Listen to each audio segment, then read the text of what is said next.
Good morning 11th class. आज मैं आप लोगों को पढ़ाऊँगी कबीर दास जी के दोहे साखी।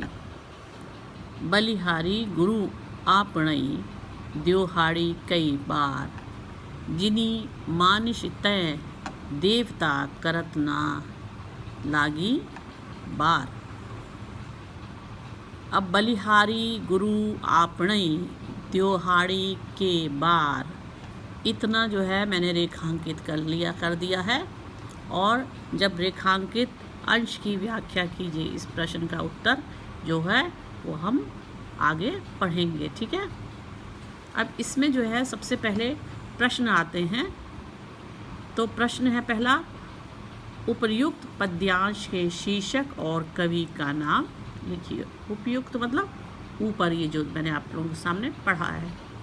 उत्तर है, प्रस्तुत पद्यांश हमारी पाठ्य पुस्तक काव्यांजलि के साखी नामक शीर्षक से लिया गया है। इसके कवि कबीर दास जी हैं। अब काव्यांजलि जो आपकी पाठ्य पुस्तक है उसको मैंने रेखांकित कर दिया। साखी जो है शीर्षक है उसे भी रेखांकित कर दिया, और कवि के नाम को भी रेखांकित कर दिया है। ऐसी आप कॉपी में लिखेंगी, ठीक है। दूसरा है, रेखांकित अंश की व्याख्या कीजिए। अब रेखांकित अंश ये है, ठीक है। तो हम इसकी व्याख्या करेंगे।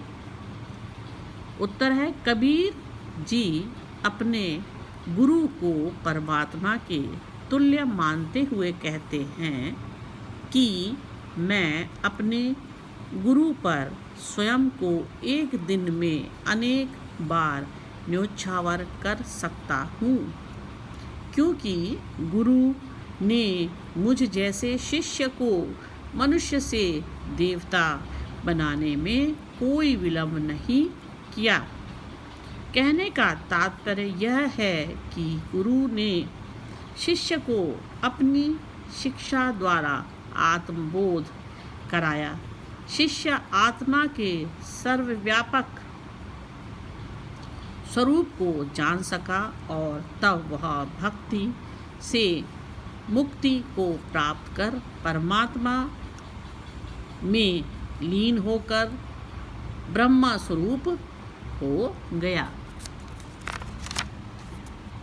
अब फिर है प्रश्न 3, प्रस्तुत दोहे में कबीर ने अपने गुरु के प्रति क्या भाव व्यक्त किया है। उत्तर है, प्रस्तुत दोहे में कबीर ने अपने गुरु के प्रति अपना समर्पण भाव व्यक्त किया है। फिर चौथा है, कबीर दास जी ने अपने गुरु को किसके समतुल्य माना है। उत्तर है, कबीर दास जी ने अपने गुरु को परमात्मा के समतुल्य माना है। फिर है प्रश्न, शिष्य का जीवन किस प्रकार ब्रह्मा स्वरूप हो सकता है। उत्तर है बच्चों, गुरु ने शिष्य को अपनी शिक्षा के द्वारा आत्मबोध कराया। शिष्य आत्मा के सर्वव्यापक स्वरूप को जान सका, तब वह भक्ति से मुक्ति को प्राप्त कर परम ब्रह्मा में लीन होकर ब्रह्मा स्वरूप हो सकता है। ठीक है, यहाँ पर ये समाप्त हो गया। इस YouTube को घर में सुनिएगा, ठीक है, और इसको कॉपी में लिखिएगा, काव्यांजलि की कॉपी में लिखिएगा, ठीक।